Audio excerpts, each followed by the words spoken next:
Muy buenas tardes, jóvenes. Vamos a ver el día de hoy el contenido de quimiosíntesis y la respiración. Recuerden que hemos estado hablando acerca de fotosíntesis, entonces vamos a ver estas diferencias que existen entre estos dos procesos. Procesos que ¿qué son? Tienen que ver con la nutrición celular, en este caso la nutrición de las plantas, porque recuerden, bueno, y de organismos autótrofos, o sea que son ellos mismos quienes producen sus nutrientes y recuerden, a través de algún otro agente. Bien, entonces tenemos la primera parte, quimiosíntesis. El primer parrafito chiquito, ¿lo puede leer, por favor, Monse? Quimiosíntesis, tipo de nutrición autótrofa, consiste de obtención de materia orgánica a partir de inorgánica, utilizando como fuente de energía la liberada en reacciones químicas redox, exergónicas o exotérmicas. Gracias. Aquí hay algo importante que tenemos que reconocer. Esta reacción química redox es lo más importante y lo más característico de la quimiosíntesis, redox. Bien, siguiente párrafo, ¿lo podrías leer, por favor, Ana? En la quimiosíntesis, la energía se obtiene de relaciones químicas inorgánicas y exergónicas o exotérmicas, en las que se produce una oxidación que desprende energía en forma de ATP y coenzimas reducidas, NADH.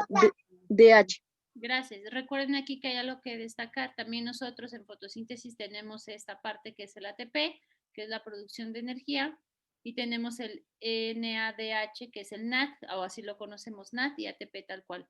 Bien, y que todo esto son procesos químicos. Los organismos, ¿lo podrías leer, por favor, Itzel? Los organismos quimiosintéticos obtienen la energía de reacciones químicas inorgánicas y exorgánicas o exotérmicas, en las que se produce una oxidación que desprende energía aprovechándose en forma de ATP y coenzimas reducidas NADH. Cambiar la fotosíntesis NADPH y la quimiosíntesis NADH, después de los dos utilizan estos compuestos reducidos para la fijación del CO2. Bien, gracias. Aquí nos está diciendo que estos compuestos nos ayudan a fijar que el dióxido de carbono. Ok, perfecto. El ATP y el NAD obtenidos en la fase anterior se utilizan para la síntesis de materia orgánica por medio del ciclo de Calvin. Jóvenes, en la fotosíntesis, el ciclo de Calvin, ¿en qué momento produce estos dos organismos? ¿En la fase lumínica o en la fase oscura? En la fase oscura. ¿Segura? Ok, bueno, vamos a checar, lo vamos a checar ahorita, vamos a revisar esa parte. Bien, ahora, diferencias entre la fotosíntesis y la quimiosíntesis. Aquí nos importa mucho destacar esto y por eso le subrayé esta parte, es muy importante, es la principal diferencia que existe, que recuerden que es acerca del redox. Entonces, primer párrafo, ¿lo podrías leer, por favor, Uriel? La diferencia entre la fotosíntesis y la quimiosíntesis se encuentra en la forma de obtención de energía. En la fotosíntesis, la energía necesaria para reducir el CO2 durante el ciclo de Calvin procede de la luz, mientras que en la quimiosíntesis procede de las reacciones redox exergónicas o exotérmicas, en las que se oxidan compuestos inorgánicos. La síntesis de materia orgánica se realiza en los dos casos a través del ciclo de Calvin. Gracias. A ver, aquí ya vino a destapar si es cierto o no. Dicen en la fotosíntesis, la energía necesaria para reducir el dióxido de carbono durante el ciclo de Calvin procede de la luz. ¿Quiere decir que es en la fase? Luminosa. Exacto, entonces ahí ya hubo una falla. Acuérdense, cuando se producen estas dos sustancias es en la fase luminosa. Bien, después tenemos los organismos quimiosintéticos, presentan una serie de características comunes. ¿Cuáles son? ¿Las podrías leer, por favor, Dulce?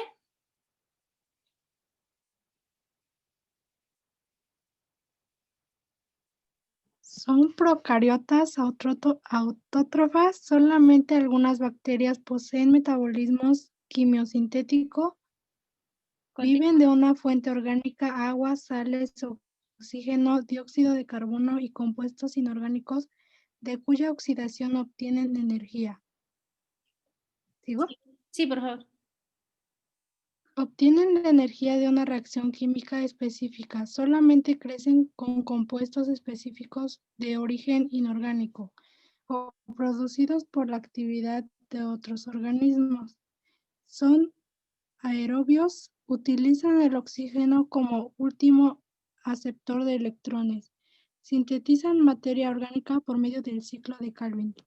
Gracias. Bien, aquí esta parte importante también, el ciclo de Calvin tiene un peso bastante significativo. Nos dice, sintetizan la materia orgánica. Acuérdense que esta cuestión de sintetizar es de que se compone, se integra, ¿sale? Para que tengamos esa parte muy destacada. Ahora voy a compartirles un video que es el que está un poquito largo. Quimiosíntesis, ¿ya lo pueden ver? ¿Sí? Perfecto. Entonces, le pongo a reproducir. Hola a todos, todas, bienvenidos a Eficiencia. Hoy le dedicaremos a la quimiosíntesis y veremos su concepto, sus fases y los tipos de quimiosíntesis que hay. Lo primero, por ser ordenado, empezar con el concepto de quimiosíntesis.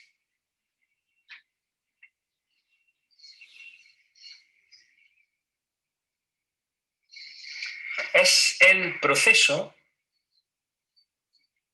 que permite obtener energía química en forma, por supuesto, de ATP, esa moneda energética, a partir de, a diferencia de la fotosíntesis, que se obtiene a partir de energía luminosa, en este caso a partir de reacciones químicas, en este caso en concreto a partir de la oxidación de sustancias inorgánicas, que pueden ser variadas, y según el tipo de sustancia vamos a tener diferentes tipos de quimiosíntesis, como veremos más adelante. Los organismos que realizan la quimiosíntesis se llaman organismos quimioautótrofos, a diferencia de los fotoautótrofos, que son los que realizaban la fotosíntesis. Y son todos organismos procariotas, son todos bacterias, que son las verdaderas magas del metabolismo. Tienen una versatilidad metabólica absolutamente asombrosa. ¿Cuáles son las fases de la quimiosíntesis? Son dos fases similares a las de la fotosíntesis. Una primera fase en la cual ocurre una obtención de ATP y de NADH. El ATP y el NADH son la energía y el poder reductor necesarios para, en una segunda fase, sintetizar moléculas orgánicas a partir de inorgánicas. Ocurre la síntesis de moléculas orgánicas a partir de moléculas inorgánicas, principalmente carboxilaciones a partir de fijación de ácido del dióxido de carbono atmosférico, como ocurría en la fotosíntesis. Y es que ocurre gracias a un ciclo de Calvin, que ya conocemos, y si no es así lo podemos ver en el vídeo correspondiente. Se utiliza ATP y NADH en lugar del NADPH que utilizaban las fotosintéticas para fijar el dióxido de carbono atmosférico, y lo hace la enzima Rubisco. Luego, en realidad, las diferencias en esta segunda fase son mínimas, son similares los procesos, solo varían ligeramente algunos sustratos y algunos complejos enzimáticos. En el caso de la obtención de ATP y NADH, primero se obtiene ATP en una cadena electrónica, en una cadena de electrones muy similar a la de la respiración oxidativa. Tenemos una membrana bacteriana en la cual tenemos aquí el espacio periplasmático y tenemos el citosol. Hay un complejo enzimático muy importante, es la clave de todo el proceso, que es la NADH óxido reductasa. Tiene actividad oxidasa y reductasa. Como digo, ocurre aquí una cadena de electrones muy similar a la de la respiración oxidativa, pero en este caso ocurre la oxidación de alguna de esas sustancias inorgánicas que hemos comentado antes. En este caso vamos a coger como ejemplo una bacteria del azufre, incolora del azufre, que lo que hacen es que oxidan el sulfuro de hidrógeno, que es el que dona, quedando convertido en azufre, dona 2 electrones que van a ser sacados de ese complejo y van a participar en una cadena de electrones, como digo, similar a la de la respiración oxidativa que ya hemos visto y que por tanto ahora no voy a detallar, ¿no? Podéis verla en el vídeo correspondiente, pero el funcionamiento es muy parecido. Al final lo que se obtiene es que se van obteniendo, hay varios puntos de acoplamiento que aprovechan esa energía que va progresivamente obteniéndose de esos electrones alto energéticos que han sido donados por ese sulfuro de hidrógeno y van a producir un bombeo de protones desde el citosol al espacio periplasmático. Y esos protones van a crear un gradiente quimiosmótico. Y ese gradiente quimiosmótico va a ser aprovechado por la ya famosa ATP sintetasa para producir ATP. Produce ATP aprovechando esa fuerza protonmotriz a partir de ADP más un fósforo inorgánico. Esos electrones que han sido transportados por la cadena electrónica, la cadena respiratoria, van al final a ser donados al aceptor último de electrones, que es el oxígeno, el cual se reduce y uniéndose a 2 protones forma agua. Luego uno de los resultados es el agua. Como veis, todo esto nos suena. Sin embargo, hasta ahora hemos obtenido ATP. Podemos tener gran cantidad de ATP, ya que si en el medio es abundante ese sulfuro de hidrógeno, no tendríamos problema para estar haciendo funcionar esta cadena. ¿Pero qué ocurre con el NADH? Pues eso se soluciona de un modo muy interesante. Y es que las bacterias utilizan el mismo ATP para revertir, para invertir esa cadena de electrones y que la NADH, con la actividad que ha tenido hasta ahora, oxidasa, actúe como una reductasa y reduzca el NAD más a NADH. Luego, vamos a escribirlo aquí. Para obtener NADH, lo que ocurre es una cadena de transporte inverso, vamos a ponerlo aquí abajo,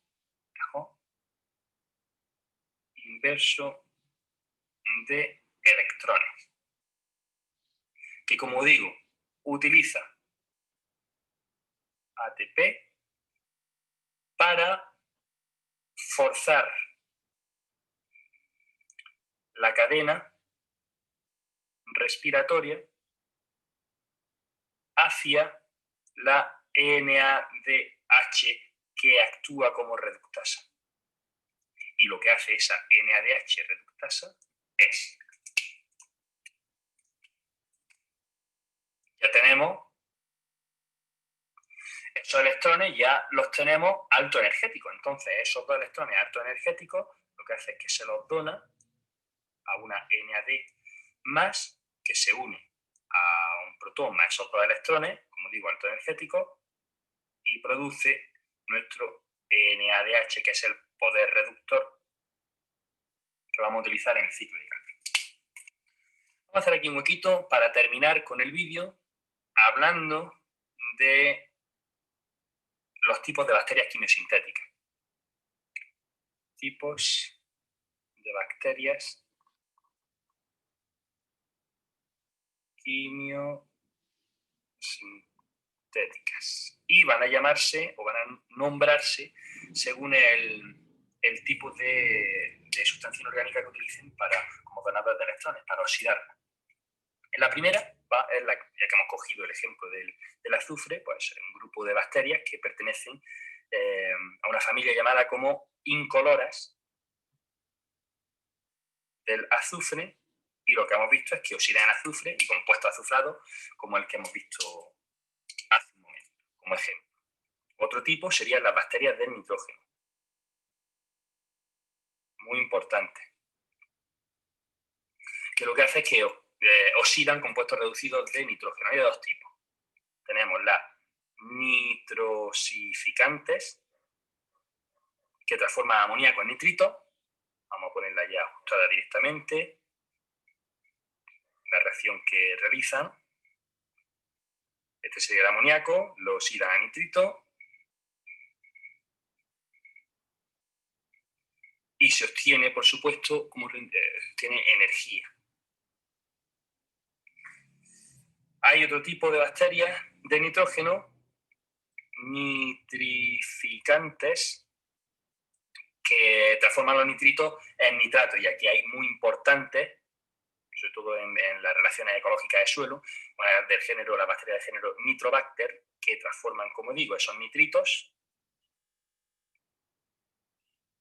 lo oxidan a nitrato y obtienen también esa energía en el proceso. Tenemos también a las bacterias del hierro,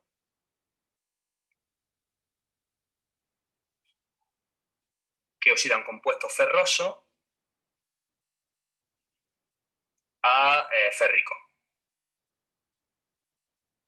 Son oxidados, como digo, a férrico. Y obtienen energía de ese proceso. Y por último, las bacterias del hidrógeno, muy interesantes, tienen una ruta metabólica